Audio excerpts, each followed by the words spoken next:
In today's video, I'm going to teach you how to share a PowerPoint link. This is a quick, reliable way to let others view or collaborate on your presentation without sending large files back and forth.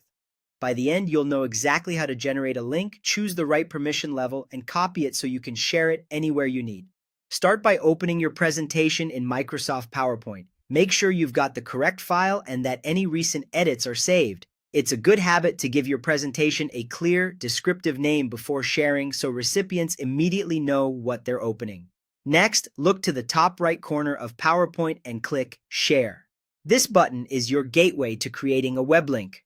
If your window is smaller, you may see an icon instead of the full word, but it will still be in that top right area. If you're prompted to save the file to OneDrive, go ahead and do that. Link sharing works through the cloud, so moving your presentation to OneDrive allows PowerPoint to create a live, shareable link.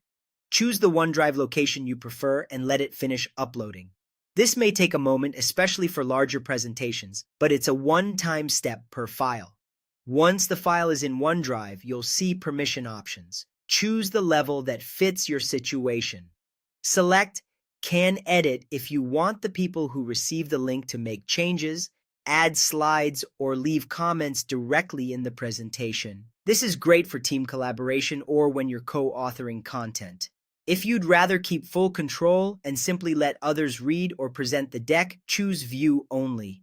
With View Only, recipients can open and review the slides but won't be able to change anything.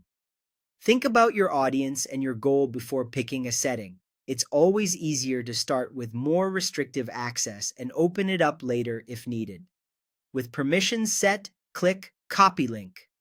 PowerPoint will generate a link and place it on your clipboard.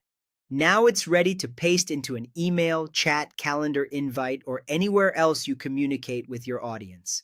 You can include a short note explaining whether the link is for viewing or editing, so expectations are clear. That's all there is to it. Open your presentation, click Share, save to OneDrive if asked, choose Can Edit or View Only, and click Copy Link. Simple, fast, and perfect for keeping everyone on the same page.